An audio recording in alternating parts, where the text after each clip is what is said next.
Good morning, all the participants. Now we are playing ICI Moto Song. I request all to put the right hand on their heart.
So friends, now I request Chairman of Ahmedabad branch, CA Sanil Shah, under whose leadership all are able to unlock our mindset in this lockdown. CA Sanil Shah.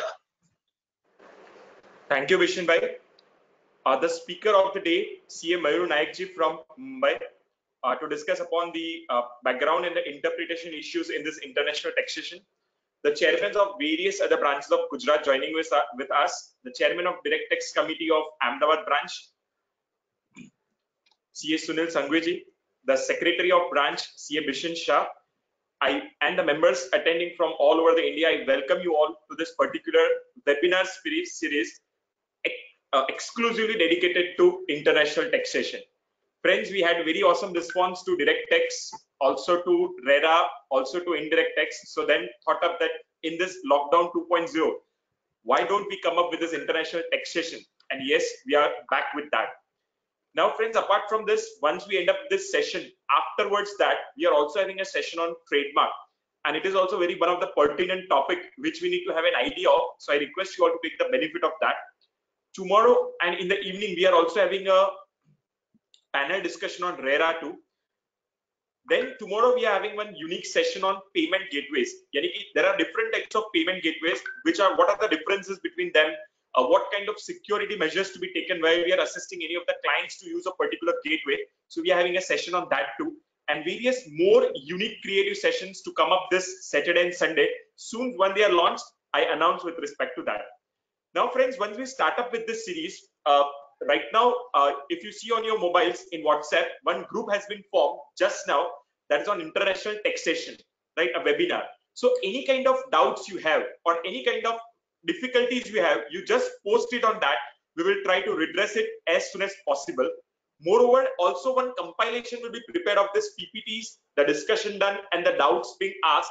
And once this webinar ends, after that, within a week or so, that compilation will be served to you for the future reference also. So with this brief words, now I welcome you all again back and I wish you all a happy learning on this international taxation. And I also congratulate Sunil Sangvi for launching this webinar series in such a short time and to bring all the big dignitaries and faculties from all over the India to this particular platform. So thank you, Sunil Bhai. And now I request Sunil Sangweji to take the session further by introducing the faculty. Thank you. Thank you, Fanil Bhai. I welcome today's faculty, Dr. C.A. Mayur Nayak, dignitaries on the dais, seniors and friends. Today's topic, that is a background and interpretation of tax treaties. We know that tax treaty is a bilateral agreement between the two countries to resolve the issues involving the double taxation of passive and active income. These treaties help to ensure the excessive taxation in the source country and does not provide any obstacle to the cross-border investments and activities. More than 3,000 tax treaties, tax of the income are there. I would like to introduce today's faculty. He is a practicing chartered accountant in Mumbai, specializing in the field of international taxation, including the transfer pricing, cross-border investments, and FEMA. He was president of BCA Society for the year 2010-2011. Presently, he is the chairman of International Tax Committee of the BCA Society. He is a regular contributor of BCA Journal as a co-author on the column on the international taxation and the FEMA. He has authored several books on the same subject. In 2011, he was conferred as the Scholar of the Year by the Nesh Wadia College of Commerce, Pune, in recognition of his contribution to our profession and especially in the field of international taxation. With this brief introduction, I would request CA Mayur Bhai Nayak to start the session. Yes, Mayur bhai, before you start, there is one request, there is one announcement. We are going to collect the questions till 12:15 PM. So request all to post before 12:15 so we can compile it, collect it, and we can forward it to Mayur bhai. Now, Mayur bhai, the session is yours. Thank you, sir. Good morning. Namaste to all of you. Friends, let me begin my presentation on the background and interpretation of tax treaties.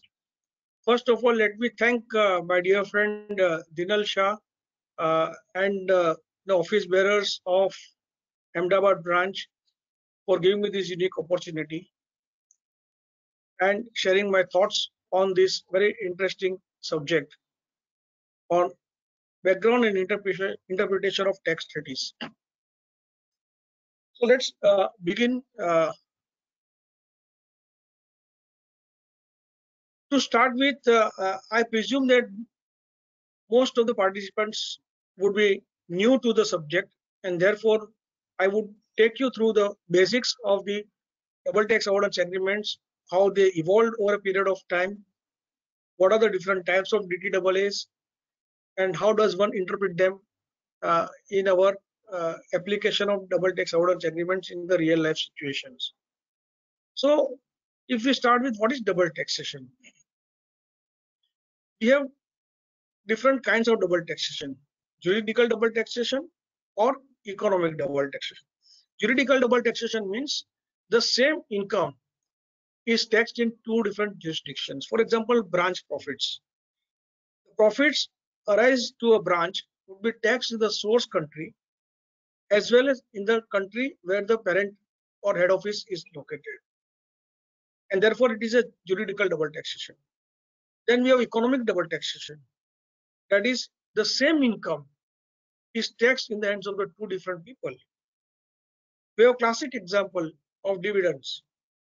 So dividend is always declared out of the post-tax profits by the company, and it is again taxed in the hands of the recipient. And now we have moved back to the classical system of dividends. So economic double taxation is now, in fact, I would say, so to say, the restored. Again, income under transfer pricing regulations results into economic double taxation. Well, if this double taxation is allowed to continue, especially juridical double taxation, then the world trade would not grow and flourish the way it is intended to be. And therefore, the countries of the world came together way back in 1921 League of Nations that we should devise a system whereby at least juridical double taxation is avoided. And therefore, the work started on the model conventions. So what is this model conventions? The model conventions are the draft agreements between two countries whereby they agree to share the revenues in a manner that it reduces the impact of double taxation. And we have three popular models: UN, that is United Nations model, the OECD, Organization of Economic Cooperation and Development, and the US. We'll see the unique characteristics of all the three models as we go along.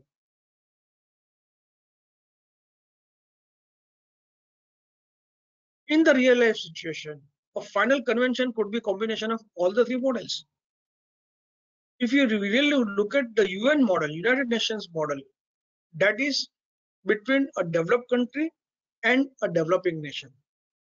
Whereas OECD model is between the two developed nations. And the US model has its own unique features which are not there in the other two models. But US model is by and large based on the OECD model convention. But when we finally enter into an agreement, lot depends upon the negotiating skills of the countries, the bargaining power the two nations enjoy with each other, and therefore it could be the final product could be the result of combination of different kinds of models. But at least this study of this model will give us the basic knowledge that how the agreements are entered into, and also each model has its own commentary. And therefore, if India, for example, has adopted a particular provision from a model, say United Nations model, then the commentary relating to that particular provision in the model would be useful in interpretation of the agreement that India has entered into with another country. That is the significance of studying the models first and then going to the respective text treaties. So let's look at this evolution of text treaties. As I said, the first draft model was prepared by the League of Nations. The work started in 21, concluded 27. In 1946, Model Convention published by Geneva by the Fiscal Committee of UN Social and Economic Council. In 63, Model Convention published by OEEC, Organization for European Economic Cooperation. The OECD present form was earlier known as OEEC. OECD is considered as a club of the rich countries. But now in the present scenario, especially after the G20 initiatives, where India is one of the very prominent partner and the decision maker, OECD has expanded its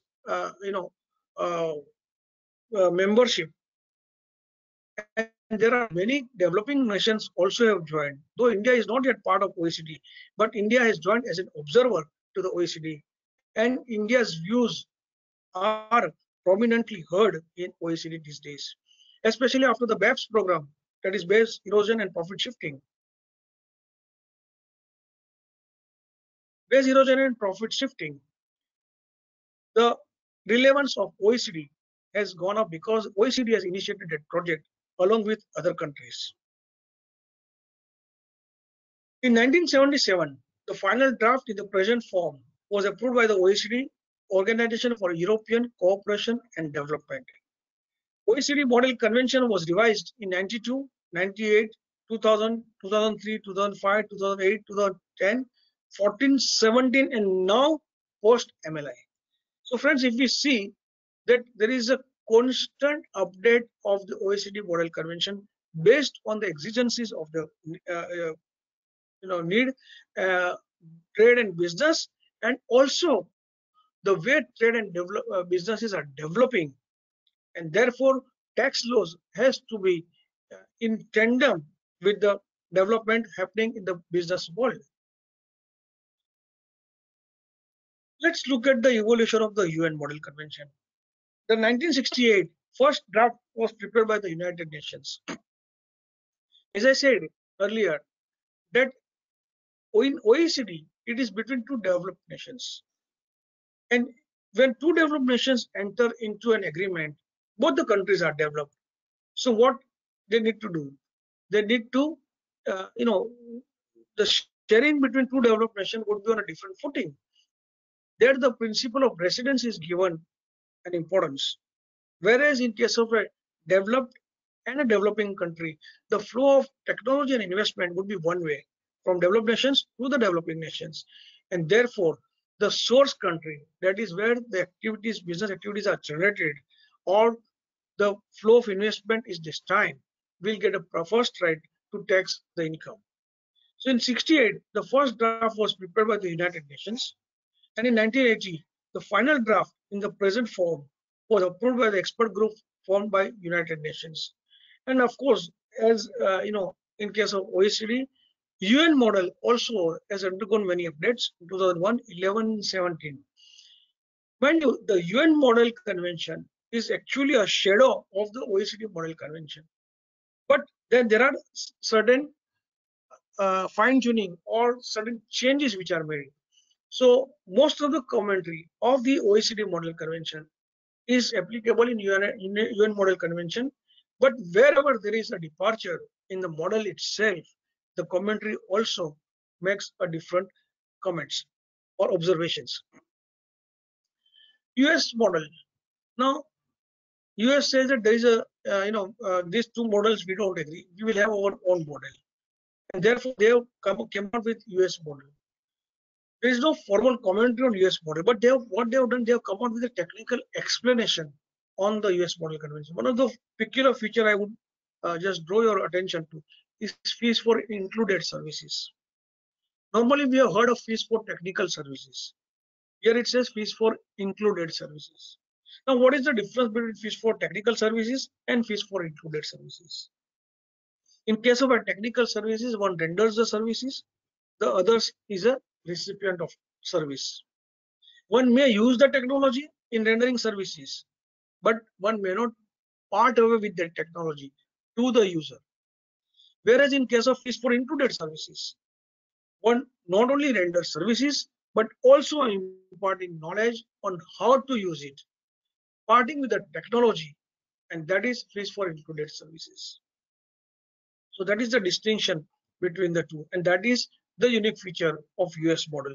Another unique feature of US model is that US taxes its citizens on their worldwide income, and therefore where most of the tax treaties or both the model conventions tax assesses taxpayers on their residence link.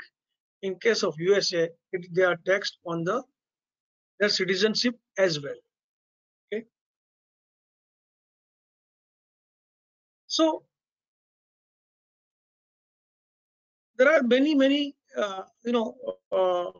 features which are there. For example, P tax, limitation of benefits clause. Now that is something which is there, the unique feature of the US tax. Capital gains under US tax, US model convention is taxable as per the domestic tax laws.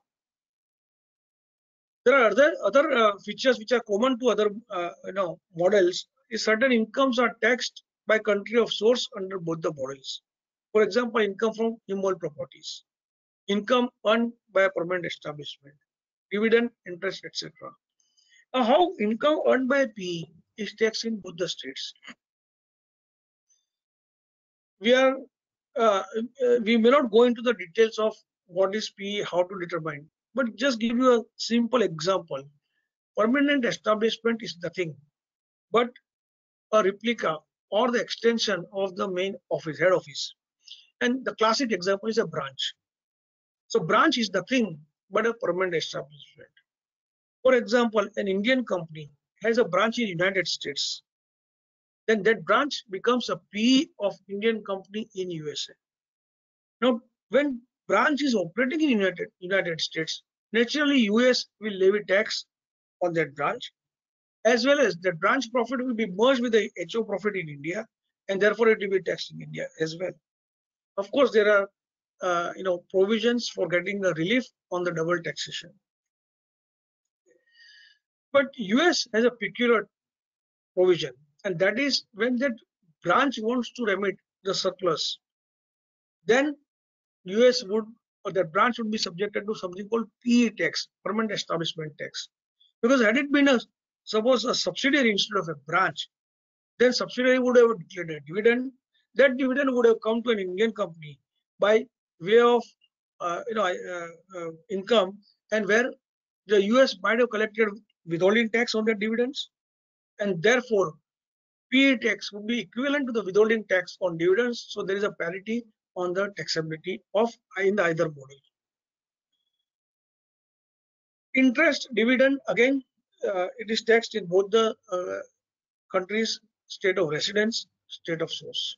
One fundamental principle, let me make it clear here. What tax treaties does? Tax treaties are not a charging section, not a charging statute. Tax treaties are for giving relief. Tax treaties are between two sovereign states.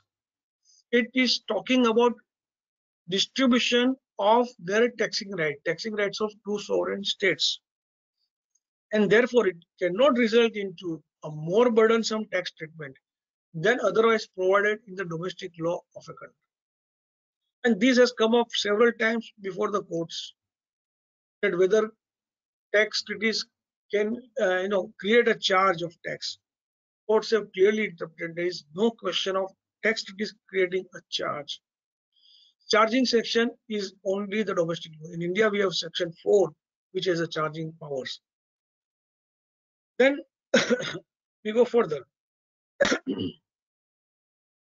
The characteristics of OECD and the UN model. As I said earlier, OECD model is used between two developed nations, and therefore residence principle gets prominence for right to tax. What is residence principle? That, for example, US tax treaty between say US and UK. So US would say that I would tax my residents, you tax your residents. If your resident earn anything out of USA, we will forego the tax. You forego the tax of the US residents earning in UK. The idea behind is that both the states are developed, and there is equal amount of trade and commerce going between them, and there is no need to collect an extra tax because technology and capital contribution also would be flowing in both the directions. Therefore, we find in OECD model convention, say professional fees are taxed in the state of residence, even if stay in the state of source exceeds 90 days, unless there is a fixed base in the state of source. So, this OECD model convention, we find that the residence state has given a priority over the state of source for levying tax. In royalty, we find the tax in the state of residence. Supervisory services will not constitute fee, hence tax only in the state of residence. Now, let me also update you that this supervisory services was one of the activity under scanner in the BEPS project. And therefore, there are some amendments and some changes which are made whereby supervisory services crossing the threshold of supervision would or may constitute fee under the revised OECD guidelines. Coming next to the UN model, it is used between developing and the developed nation. The idea is to encourage flow of investment and technology. So we have generally seen that the technology and the capital flows from the developed nations to the developing nations, and therefore here state of source would be given a prior right to tax, and in some cases state of residence would forego their tax altogether, so that the whatever tax is collected remains with the state of source, and the developing nation not only gets the share of the taxation but would be able to attract investments by lowering their taxes in the states. So that is one of the very important principles which we will see when we discuss tax sparing concept. Here, in case of UN model, professional fees are taxed in the state of source, that is where they are earned, only if the stay in that state exceeds 90 days. India, UK, DTAA.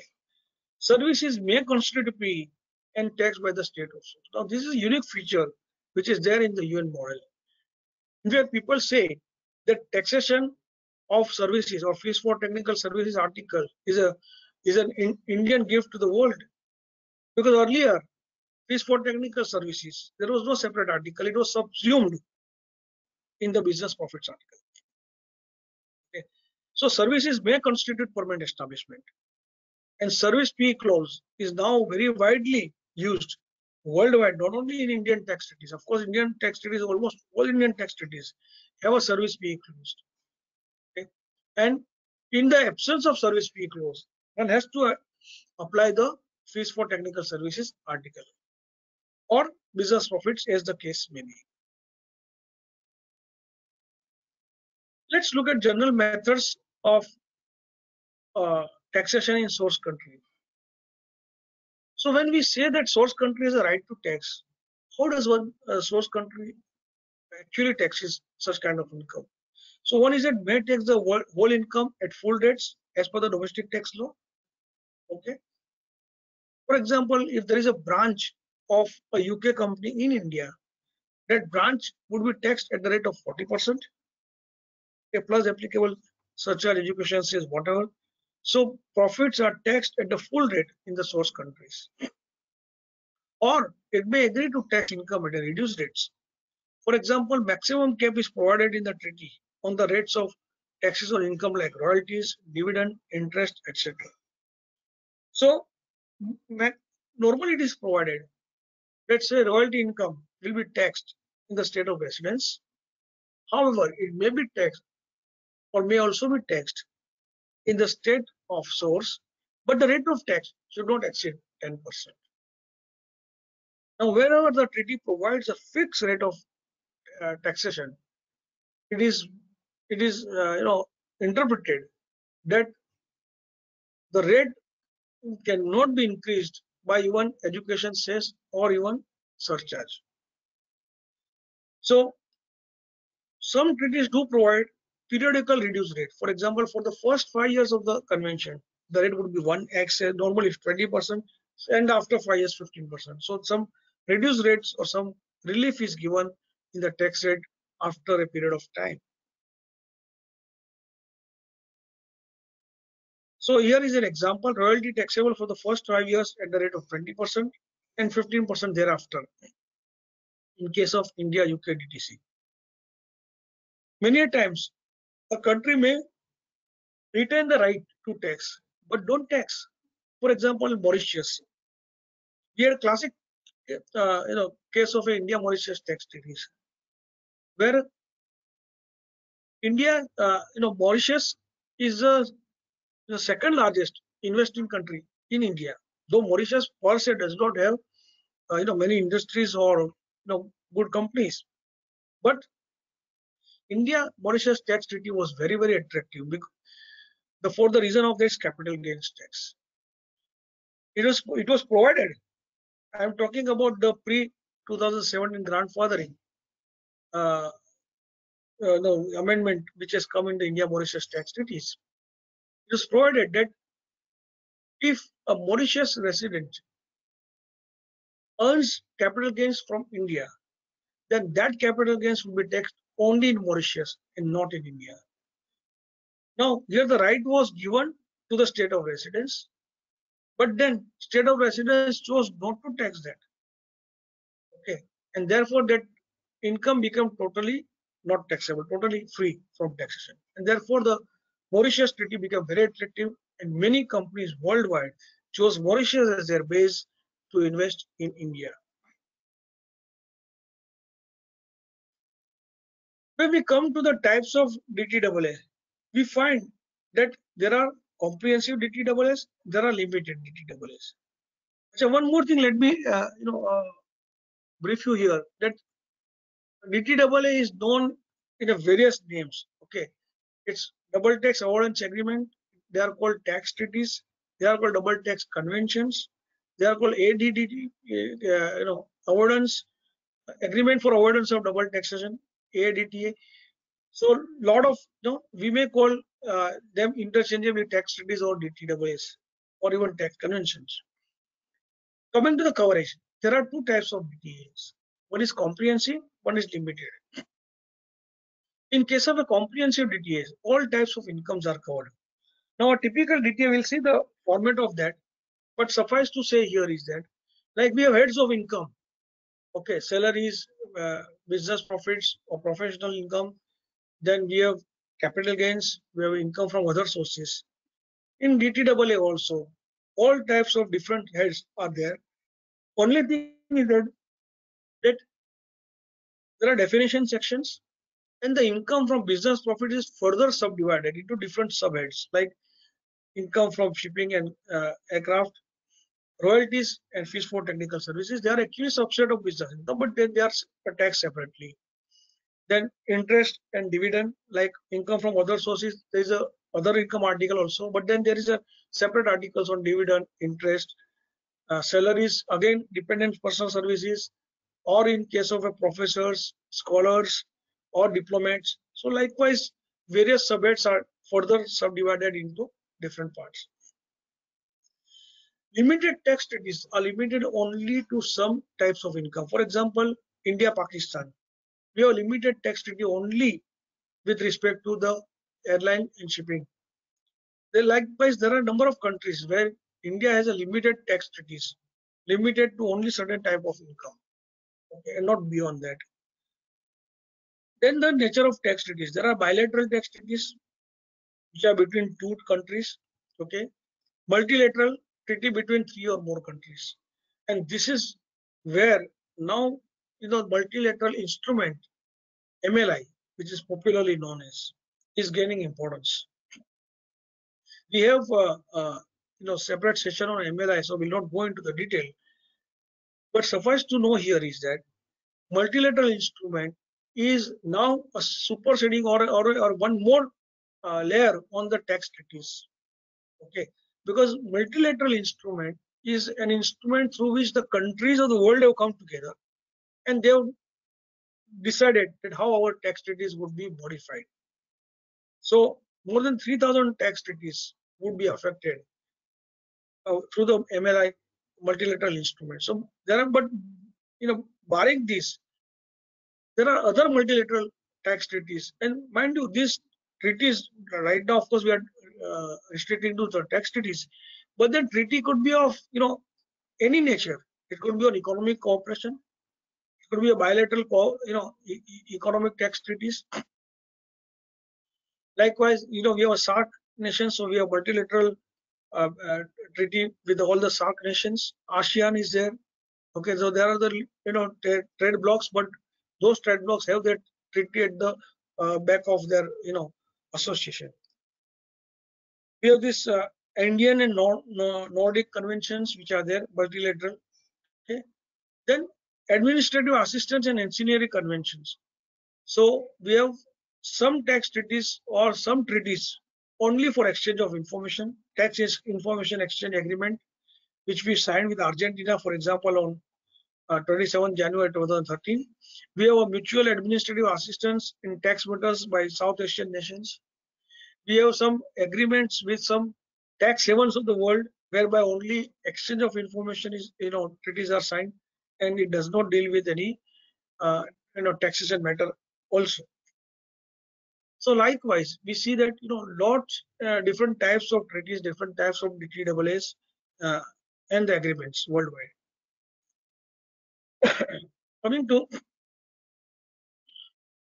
many times treaty also covers wealth tax, gift tax, third tax. Primarily, tax treaties covered the only income tax, direct taxes, but many treaties also covered capital taxes. They call wealth tax, they call it capital tax, gift tax, third tax. Of course, we find only in case of old treaties, which some of which are now revised also. Okay. But treaty does not cover indirect tax or GST. Maybe going forward, we might have a separate tax regime for the GST or the cross-border, GST taxes. Many a time, more than one treaty is signed with the same country. For example, limited as well as comprehensive. So the old limited treaty is not, withdrawn or cancelled, and then new comprehensive treaties are signed. So to the extent there is no overlapping, both the treaties may work simultaneously in some cases. Friends, this is just a history of the model convention, just for the knowledge sake. 43, how the model has evolved, current 43 to 77. UN model was 1979 and 80, as we already seen it. Now let's look at the objectives of DTAA. See, object and purpose of DTAA is very, very essential to know, because this is the first step in interpretation of any tax treaty. As I said, that if there is a double taxation, then the world trade would not flourish. A country can tax its residents, the taxpayers, either on residence link or a source link. For example, India has a right to tax all its residents, but also India would like to tax all that income which accrues or arises in its territory, and that is a source-based taxation. Likewise, every country would like to tax its residents as well as the income source from that country, and that is where this conflict of source and residence arises. Of course, where is the source of income, where the payer is situated, where the agreement is signed, where the income is originating, or where only advertisement is shown and the delivery is based something, or where the services are consumed, or where the services are rendered.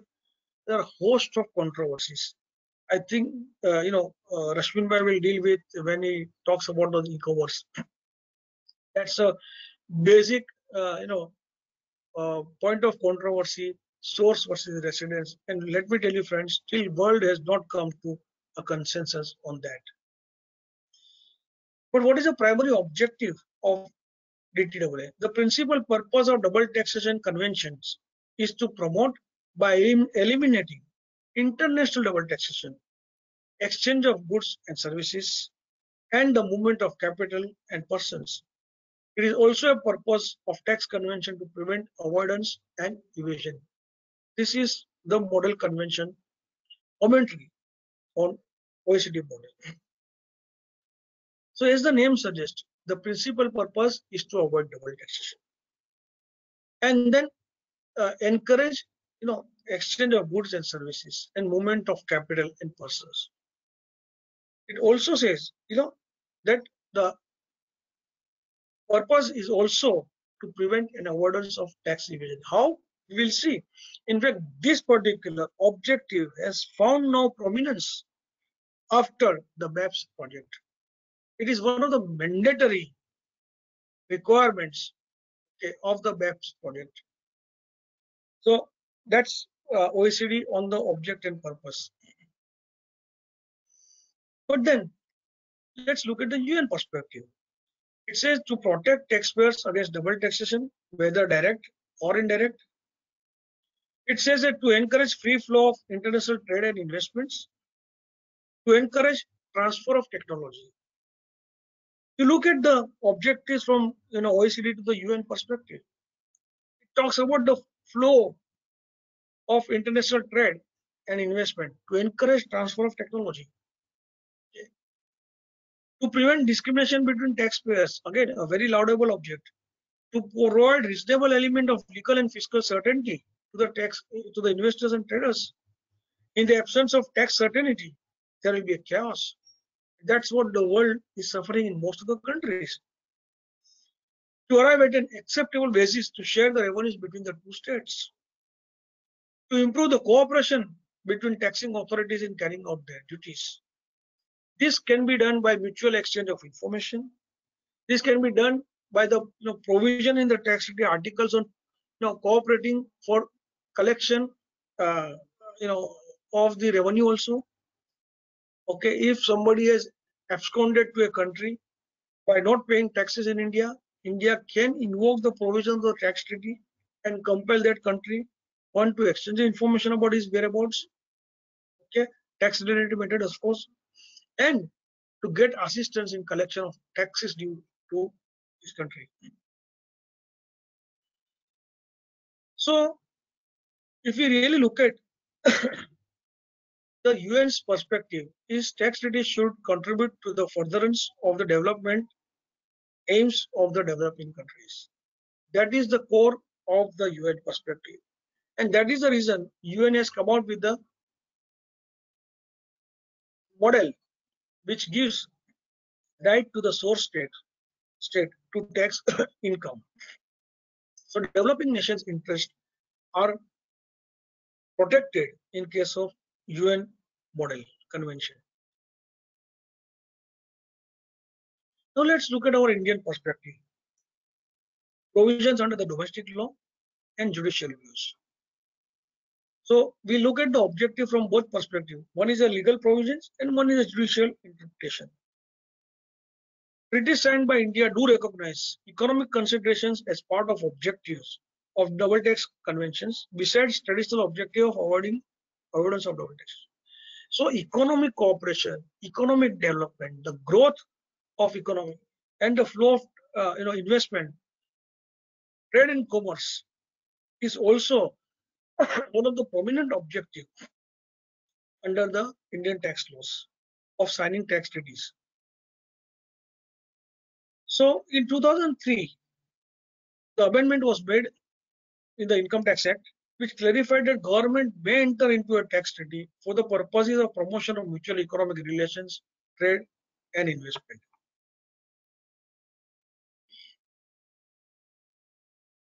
We have a series of judgments, some old, some new, some contemporary, where we find that the judges have tried to interpret what could be the object and purpose of signing a tax treaty. For example, we have this very celebrated and very old case of M.A. Rafiq, the Advance Ruling Authority. They opined that India is also in the process of looking out for foreign countries interested in investing in India and must have considered the DTA as providing an opportunity to improve the economic relations between the two countries and encourage the flow of funds from Dubai. Now, in this particular case of M.A. Rafiq, the case has come up because Mr. Rafiq was a resident of UAE, Dubai, where there is no tax. And we have a full-fledged comprehensive tax treaty with UAE. So whether Mr. Rafiq would be entitled to get the relief under the India-UAE tax treaty, that was an issue before the Advance Ruling Authority. Because if the benefit of India-UAE tax treaty was granted to Rafiq, then there would result in double non-taxation. But the AR interpreted the treaty object very liberally and said there could be more than the tax considerations, that is economic relations, and therefore they said that yes, Mr. Rafiq can be considered as a tax resident of UAE and the benefit of India-UAE tax treaty was granted. But then there came another ruling in case of Cyril Pereira, and that was exactly 360-degree opposite to what was held in M.A. Rafiq case. In this case, the same authority held, of course, with a different judge, it is not a device for evasion of the only tax imposed by a country on the income of a person resident in another country. And therefore, it was held that UAE residents cannot take benefit of India-UAE tax treaty because it would result in double non-taxation.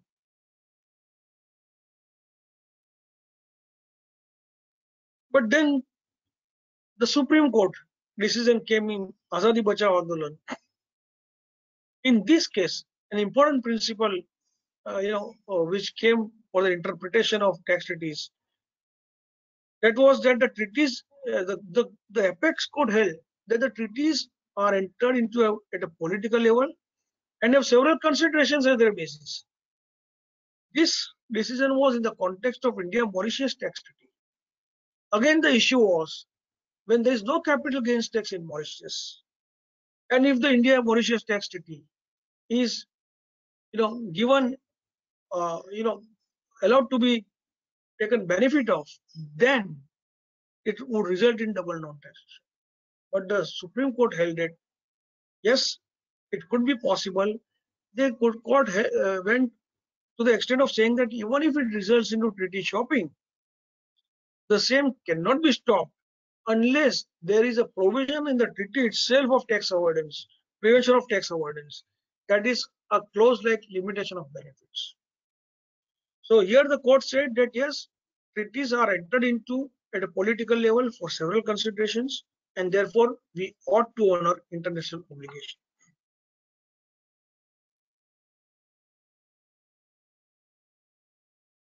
Then there was a very unique case in case of Abdul Razak Memon, 276 ITR 306. In this particular case, The AR held that in a case where treaty is applicable, irrespective of the fact whether the capital gains is taxed in UAE or not, the commissioner cannot tax the same on the ground that it will result in double non-tax.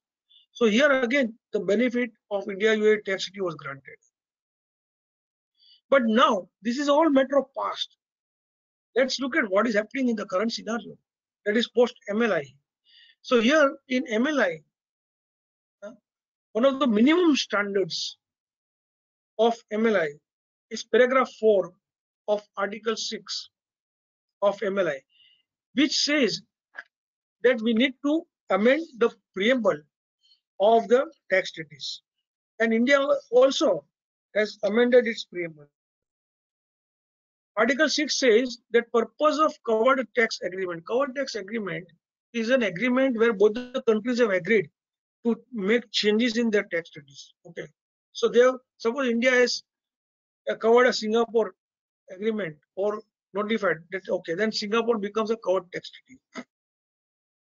Intending to eliminate double taxation with respect purpose of a covered tax agreement, intending to eliminate double taxation with respect to the taxes covered by the convention without creating opportunities for non-taxation or reduced taxation through tax evasion or avoidance, including through treaty shopping, arrangements aimed at obtaining relief provided in the convention for the indirect benefits of residents of third jurisdictions. It very clearly says that the object and purpose of tax treaty is not to double non-taxation, is not to provide opportunities for treaty shopping. It cannot give benefit to a resident of the third state. That's very clear now as far as the object and purpose of the treaty is concerned. With this, let's look at the structure of a tax convention or tax treaty. We can divide the entire thing into 4 parts. One is the scope of convention, that is Article 1 and 2, persons covered, taxes covered. So it is applicable to whom, what kind of taxes are covered. Then we have definition general, then resident definition. Article 4 is considered as a gateway to a tax treaty, because unless a person is resident of either of the contracting state, now the terminology uses used is a contracting state. So if there is a double tax avoidance agreement between say India and Japan, then both the countries are considered referred to as a contracting states. So unless a person is a resident of India or Japan, you cannot apply provisions of India-Japan tax treaties, barring a very few exceptions in case of a non-discrimination. So general definition, resident, then permanent establishment. These are the definition. Then we have distributive rules. As I said, different heads of income and how the taxes are distributed between two states, contracting states. So we have Article 6, immovable property. Generally, we tax income from house property in, of course, it doesn't restrict to only house property. It goes beyond that. Income from immovable property, business profits, shipping, inland waterways, transport, air transport, associated enterprise. There is a separate article on how the profits to be determined between two closely connected companies or associated enterprises, dividends, interest. Okay. Then royalties, fees for technical services, capital gains, independent personal services, income from employment, director fees, artist and sportsmen, pension, government services, students, other income. Then in some cases, taxation of capital is there, also article is there. As I said earlier, you can see, the same income is divided into different heads. Okay. But these are the specific taxability in case of different articles. Then we have methods for elimination of double taxation. Again, Article 23A, exemption method, Article 23B, credit method. Under exemption method, income earned by one country, income earned by an enterprise may be exempted fully or partially in one of the states. For example, if Indian company has a branch in, say, Bangladesh, the branch will be considered as a permanent establishment. But India-Bangladesh tax treaty provides that the income earned by a Bangladesh branch would be taxed only in India, not in Bangladesh. So that is the exemption method which it uses. Similarly, India-US tax treaty, it is exemption method of US resident investing in India, but it is a credit method for US Indian resident, investing in US. So it could be even a combination of that. What is credit method? Credit method is that Indian company having a branch in United Kingdom, if the UK taxes, whatever taxes are levied on the profits of the UK branch, would be given as a credit against the Indian taxes on that income when it is included in the head office computation. So that's a credit method. Again, we have a different credit method. They are all subject by itself: progressive credit, a full credit. So that's how do we actually eliminate double taxation? Then there are special provisions: non-discrimination. Discrimination cannot be made by two nations either on nationality or on residential basis. Okay, so non-discrimination, mutual agreement procedure, again a very important, very important aspect. Mutual agreement procedure is nothing but settling dispute between the two nations. So whenever there is no consent on sharing of revenue in a tax treaty, the aggrieved taxpayer may approach the competent authority of his or state and request them that kindly take up this matter with the other contracting state, because this income results into double taxation for me, and which is not the intent and purpose of the tax treaty. Then the two competent authority come together and then they decide that how this income should be taxed. This can also be invoked in case of a dual residency, where it is not possible to determine the residence of a taxpayer in a particular jurisdiction. There are a host of other issues where mutual agreement procedure can be invoked. Again, this is one of the minimum standard which is prescribed in the BEPS action plan. So all the countries who are signatories to the BEPS action plan have to incorporate effective MAP procedure, mutual agreement procedure. Exchange of information. We have now separate agreements whereby automated exchange of information is also in place. India is again a leading and nation in this particular endeavor.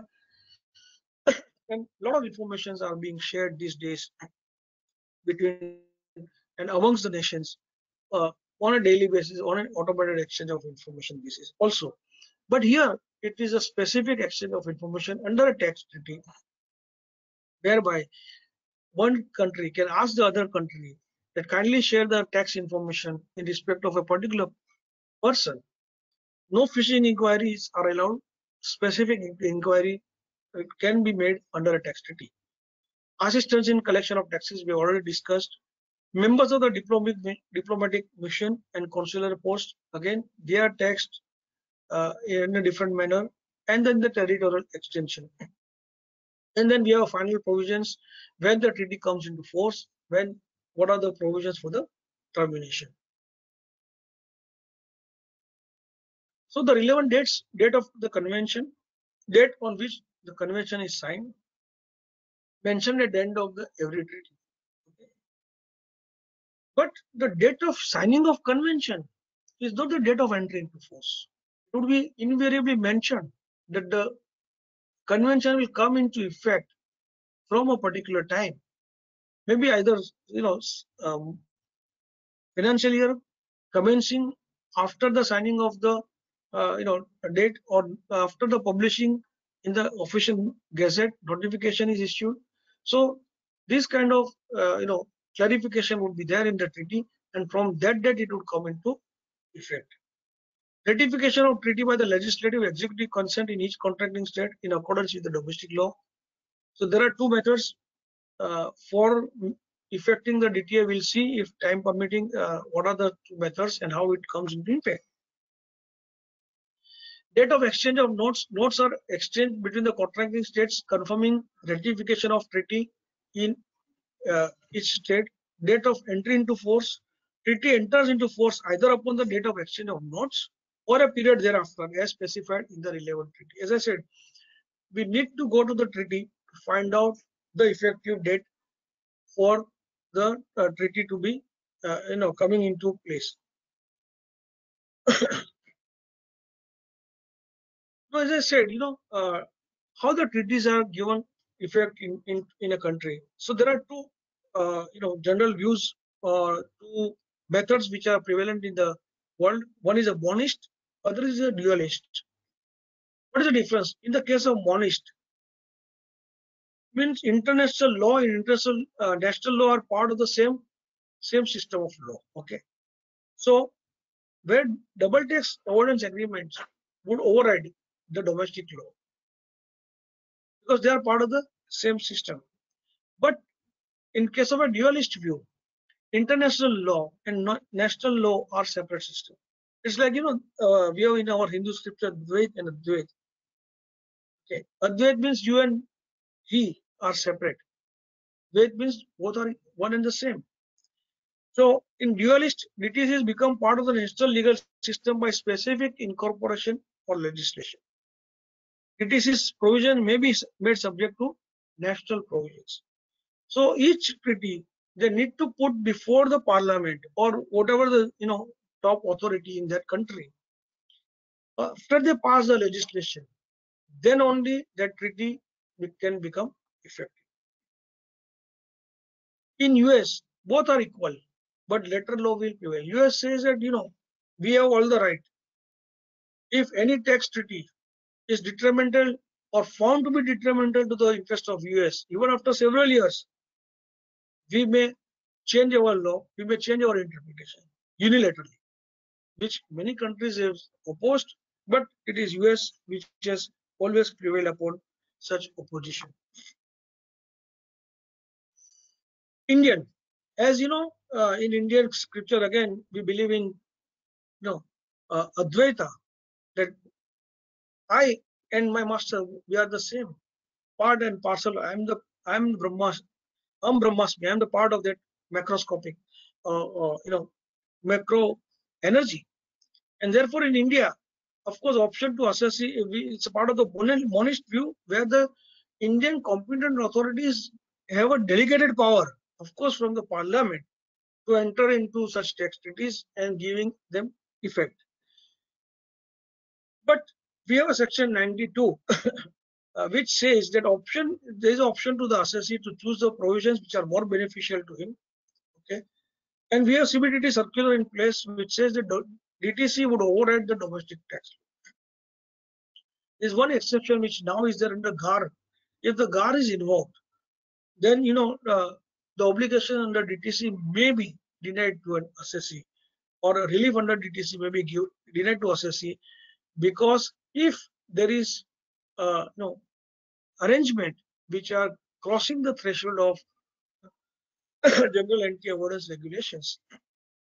And of course, now under the tax treaty also, PPT, there is principal purpose test, okay, which is also one of the mandatory or minimum standards under the BAPS program, under the MLI. So if that is invoked, then treaty benefits can be denied. So we have examples of the monist view. Argentina, Italy, Netherlands, okay, they are adopted by national constitutions. Belgium, Brazil, based on the court decisions. Examples of DTCs to be formed part of internal law upon passing a specific legislation. Austria, Australia, Germany, Norway, Sri Lanka, UK. So when separate legislation is passed, there is an opportunity to states to identify circumstances when the provisions of under DTC will override inconsistent national law, or possibility of national overriding DTC in areas not covered by specific legislation. So there is a possibility that some clarification they can issue. Of course, when a treaty is signed between two sovereign states, the obligations have to be honored. And if it is denied, then one can always invoke mutual agreement procedures and compel competent authority of both the countries to come on a table and have negotiations or a solution to the problems or the issues which are arising out of non-application of tax treaties.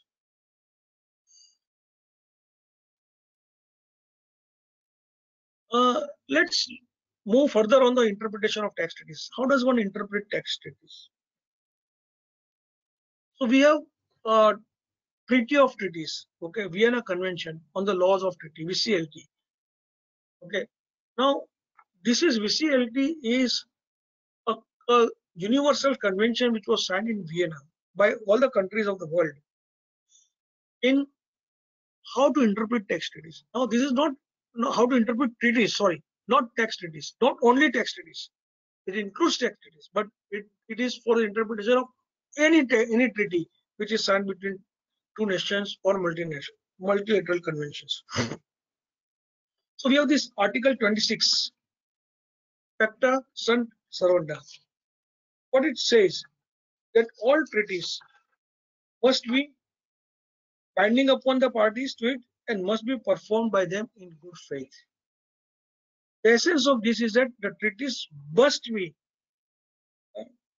performed by both the parties in the good faith. They must be interpreted in the good faith.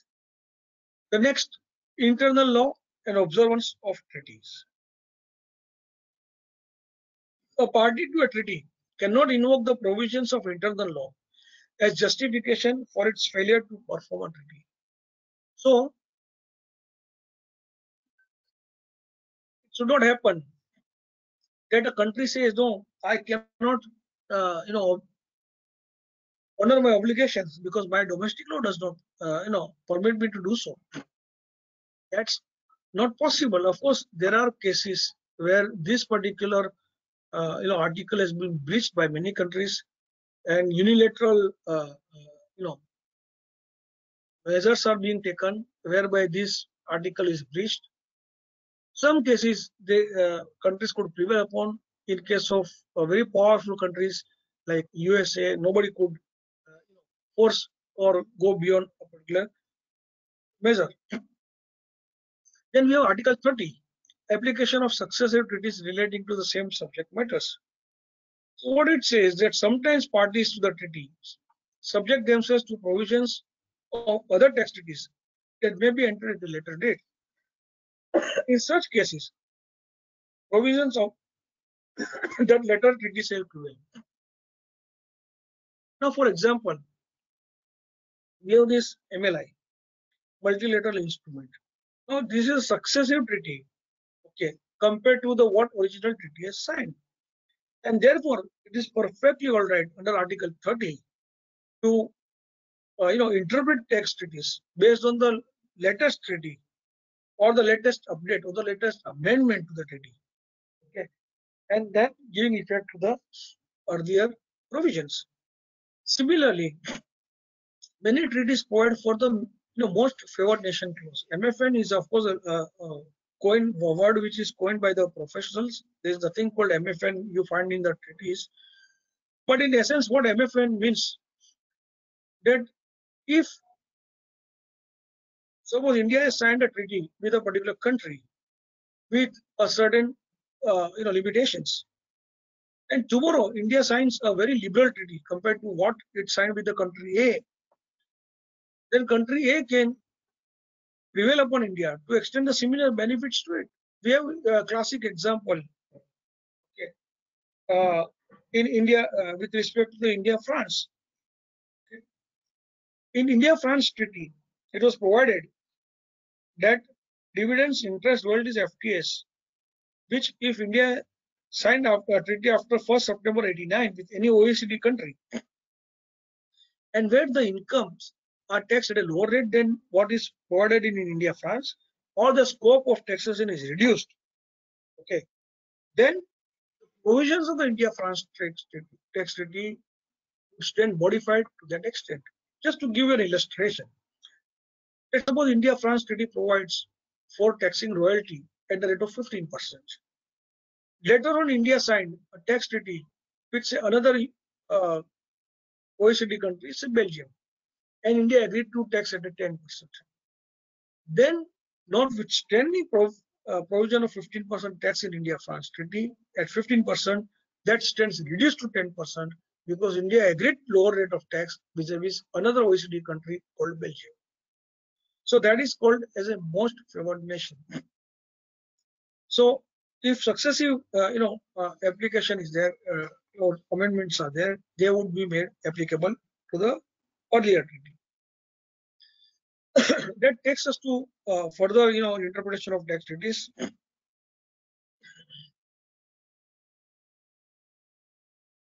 Article 31, general rule of interpretation. General rule of interpretation says that the treaty should be interpreted in good faith and in accordance with the ordinary meaning in the light of its object and purpose and the context. So we have seen that Article 26, Pacta sunt servanda, should be performed in good faith. 31 says it should be interpreted also in good faith with the object and purpose. That's why we dealt with object and purpose in such a great detail. Then we have Article 33. It says interpretation of treaties authenticated in 2 or more languages. Normally, we find that all tax treaties are entered into in 2 or more languages, because in India, for example, we have 2 official languages. National language, we have the Hindi as a Rashtra Bhasha and English as an official language. Similarly, if we are entering into a treaty with, say, Netherlands, so they will be entering into in Dutch language, English language. So we have 3 languages now. Okay, so it provides that all the texts are equally authoritative unless treaty provides or parties agrees that in case of divergence, a particular text shall prevail. Invariably, in all tax treaties in India, you find that the English version of the tax treaty would be an authentic text in case of there is a difficulty in interpretation of any particular provision. So generally, treaty provides that this version would be considered as authentic version in case of there are difficulties in the interpretation. Then we have model conventions and commentaries. So you remember I told you in the beginning that why the study of model convention is important, because model conventions have their own commentaries. Okay. Model conventions have the certain terminology which is used in a actual double tax avoidance agreement between 2 countries. So those commentaries, the terms used in the model conventions also are aids in interpretation of a particular tax treaty. Okay. In fact, we have certain court decisions also which have upheld the commentary interpretation. For example, both UN and OECD model commentaries are great help in interpretation of tax treaties. Their importance in interpretation of tax treaties can hardly be overemphasized. It is a credit Leonis versus DCIT 94 ITD 401 Mumbai Tribunal. The Bangalore Tribunal, in case of Sonata Information Technology, said model commentaries give the authoritative interpretation of the provisions of DTAs. But mind you, friends, there are judgments where courts have refused to go by the OECD interpretation.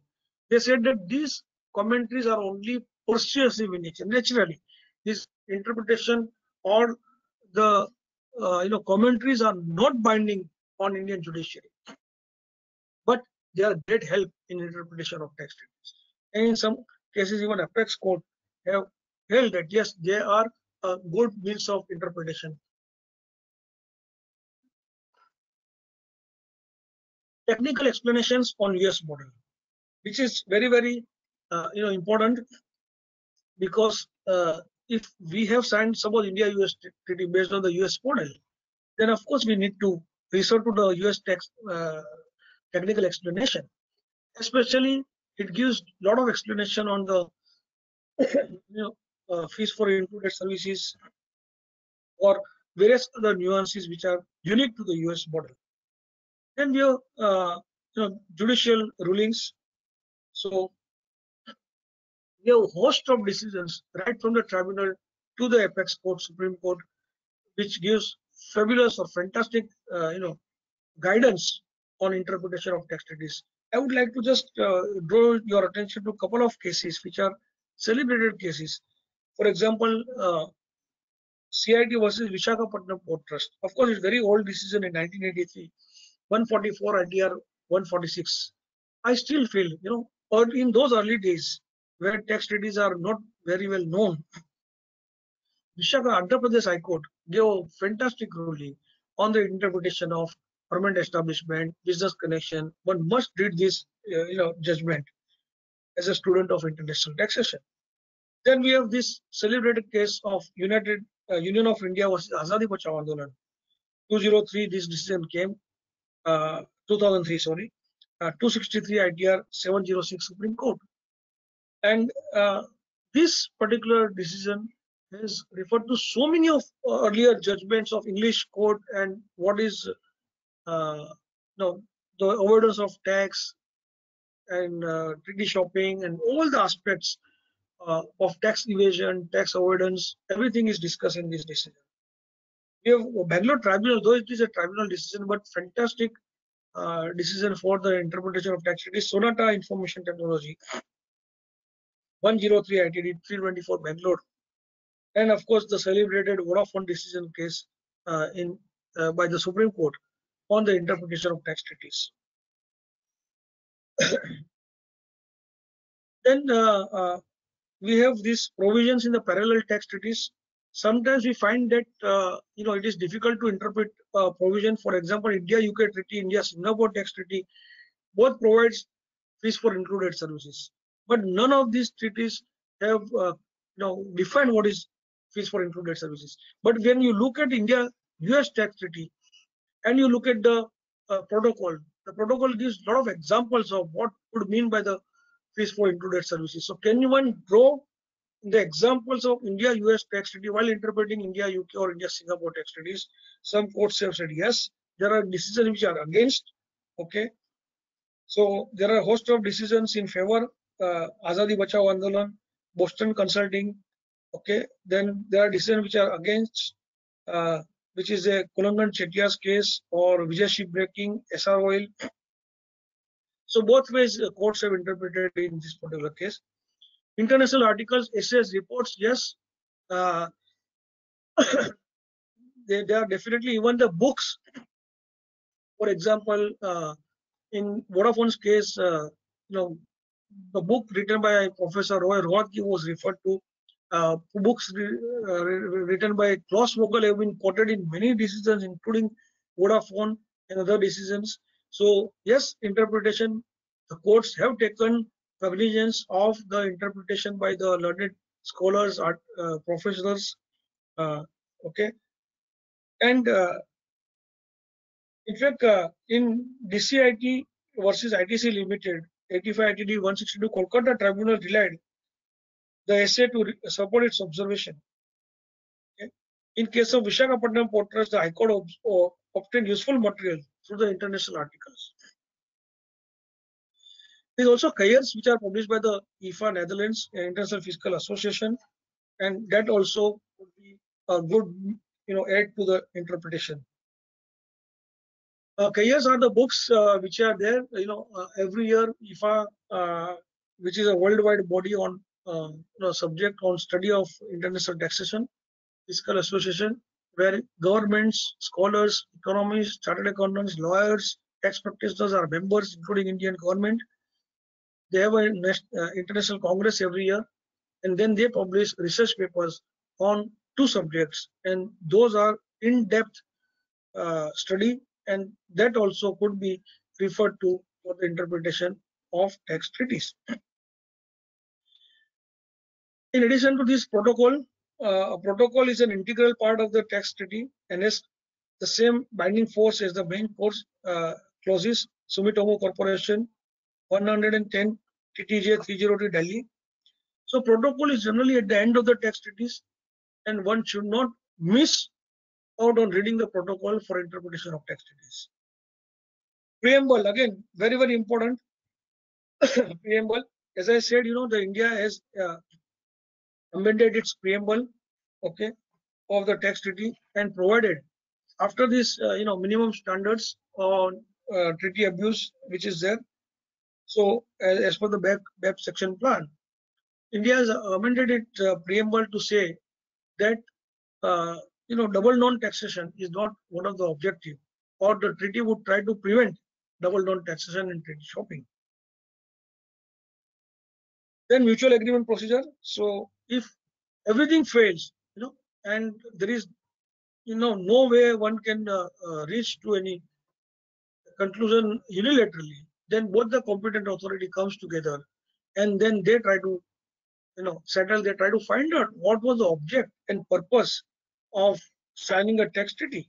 Many times, the negotiation, the notes which were exchanged at the time of negotiation of tax treaties are issued. Of course, they are classified documents, but at least competent authorities may have access to them, and then they try to find out what was the object and purpose of a particular article, how it was, agreed upon, and then they try to find a solution to an issue.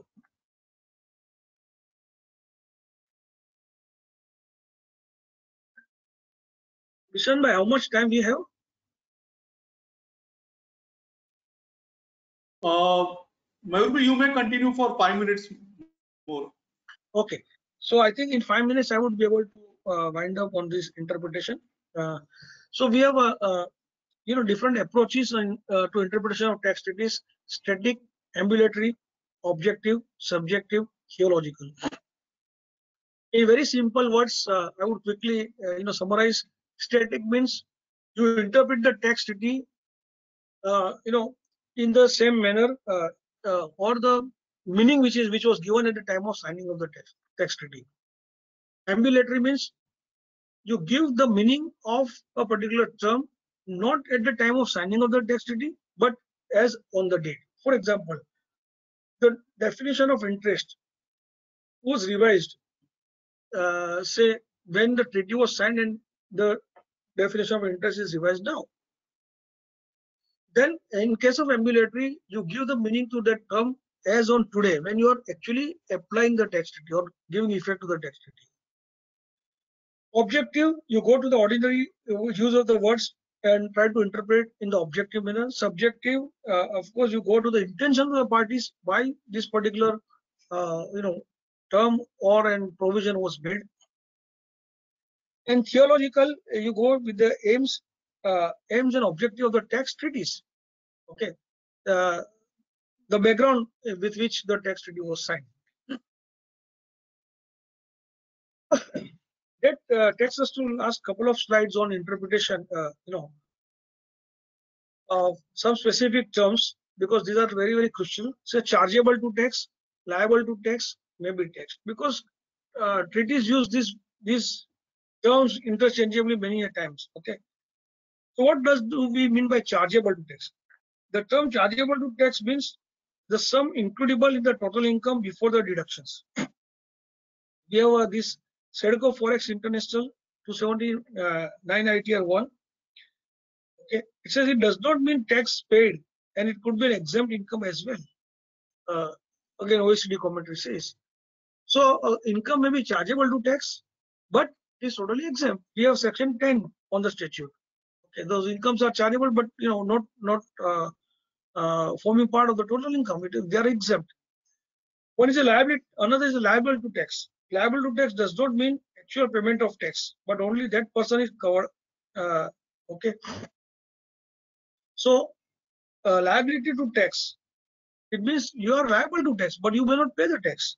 Now, why these terms are important? Even in section 6, now we have amendments to section 6 in determination of residential status under the domestic tax law, which has a far-reaching impact even on non-residents.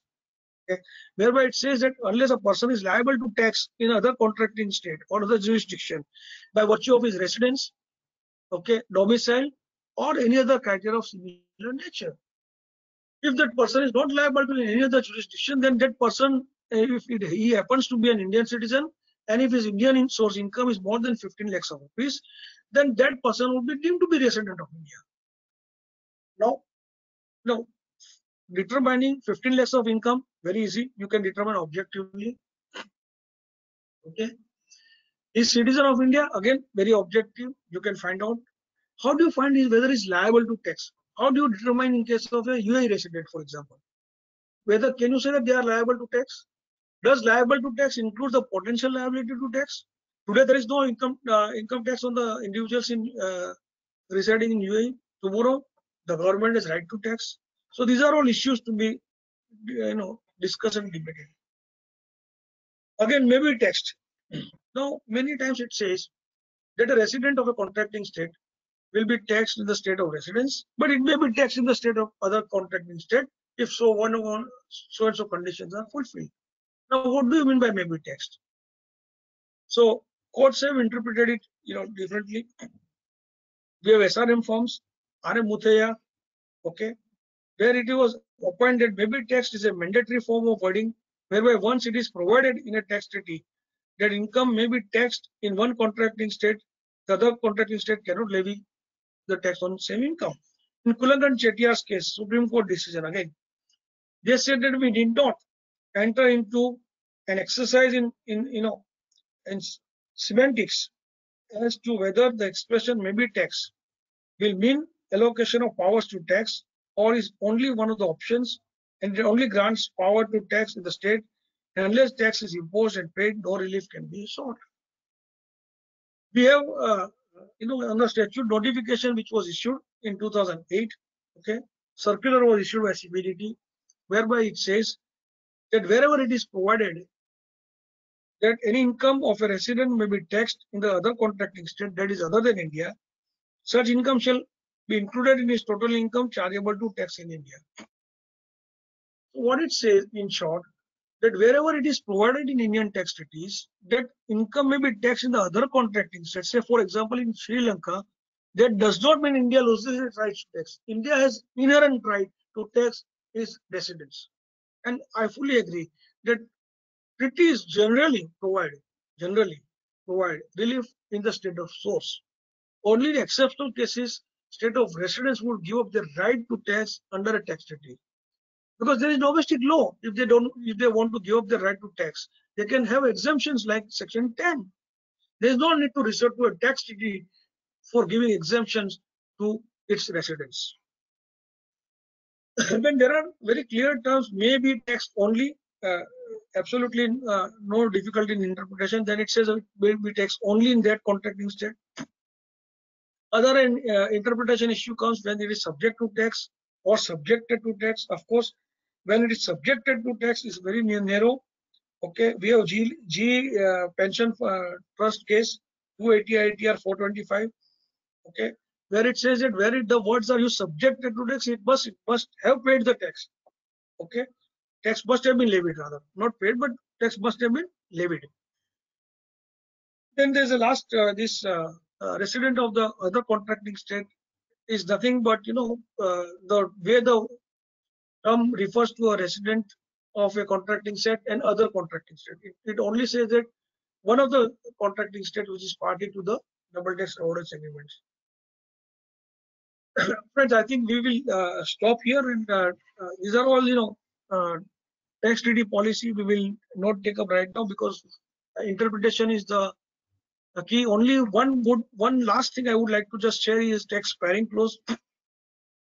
India has signed with tax treaties with many countries where there is tax sparing, which is a very unique feature. For example, India gives relief or exemption to the export oriented units or SEZ units, okay, and it forgoes its part of tax. So consider a situation where, say, a Netherlands company makes investment in India, okay, and Indian government has given exemptions. So that tax Indian government has forgone, but that Netherlands government would still tax that entity at the full rate. Now, if that is the case, then the tax which is supposed to come to the treaty of the Indian government or tax which would have saved in the hands of the Netherlands entities would go to the Netherlands governments. Therefore, tax sparing clause is included. Of course, India, Netherlands may not have, but India UK classic, we have the tax sparing clause in India UK tax treaty. So whereby UK government will give a deemed credit of the taxes which are forgone by India. Okay, so that company will get the benefit and they will have incentive to come to India, and to that extent UK government will forgo their part of tax in favor of the Indian government. So friends, I thank all of you for your patient listening. I am aware that we have back to back another session to be conducted. So I'll stop here for a few queries. I thank Fanil Shah, who is the chairman, Sunil Sanghvi, who is the chairman of the Taxation International Tax Committee, and Bishan, joint secretary, the secretary of the Ahmedabad branch, for giving me this unique opportunity. And thanks to all of you for your patient listening. Thank you. Thank you very much, Thank you, Mehul bhai. sir. Quickly, let's have 3, 4, 5 questions. So we have 5 minutes time. Yes. We can take it right now for fast round, and then basically we have to conclude. But we will collect these questions and we'll get back to you, sir. The first question, first- sir, what is the most Okay. favored national clause, and from where to verify from the tax treaties? Most favored nation clause. Sorry, can you? So what is? Can I'm you repeat the question? What is most favored national clause, and from where to verify it from the tax treaty? Okay. So most favored nation clause, as I said, that is something, the relief which is given, okay, in the tax treaty.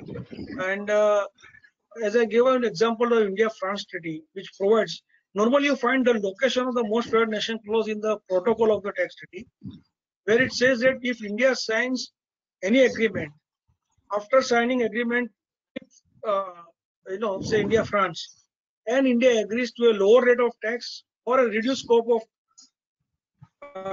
taxation, then that lower rate or reduced scope would automatically apply vis-a-vis India-France tax. Many times it is automatic, sometimes it is by way of a notification. Okay.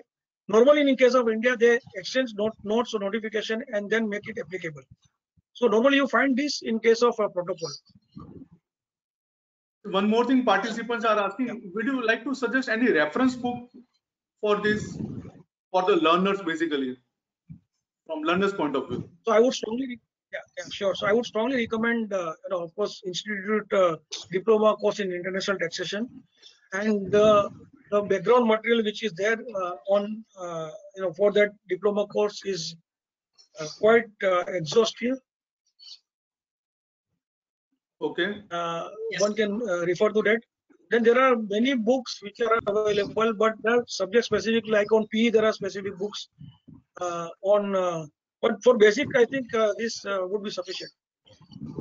So the question is there on your screen, where the querist asks that much confusion in model of DTAA. May I know which model we have to be adopted? To adopt. I'm glad that this question is asked. The model convention study was relevant, as I said, for interpretation of DTAAs. Now, in the real life situation, no one model is followed in 100%. Okay, because as I said, it all depends on the negotiating powers, okay, of the two countries. India follows by and large UN model, okay, but then there are exceptions vis-a-vis certain countries. For example, certain incomes are taxed based on residence basis also. So we have a mix of OECD and UN. But I would say 90% US, or say 80% US, 20% UN, 20% OECD. The next question is, Sunil bhai, if you can speak this question. Can you post? That is on the screen. I can see it on the screen. What would be the option for the can a resident company of UK claim credit exemption refund of withholding tax on royalty received from Indian resident company under UK DTA in UK? Yes, they can definitely claim credit of the taxes which are paid in India on royalty.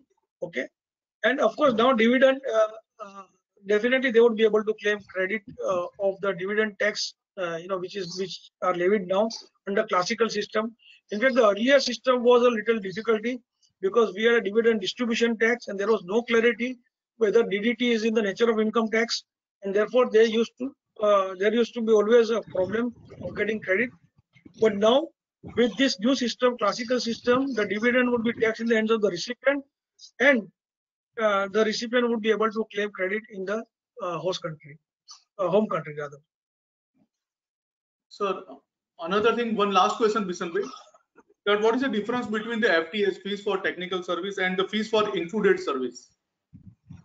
Yeah, so as I said, fees for technical services is generally, the way we understand our professional service or technical service in the domestic tax law, where the services are. I'll give you a classic example. Okay, suppose a person comes to you and asks for the project report. Okay, you prepare a project report and you give it to them. You have used your technical skills in preparing the project report. Okay, but you have not parted with your knowledge of how to make project reports. So again, next time if they want to prepare a project report, they will have to come to you. That's a technical service or professional service. But if you tell them, okay, come with me, sit with me, I will show you how to make a project report. So you are actually imparting the knowledge, know-how, okay, how you are doing it. So next time they need not come to you. Next time if there another assignment comes, that person is able to make the project report on his own.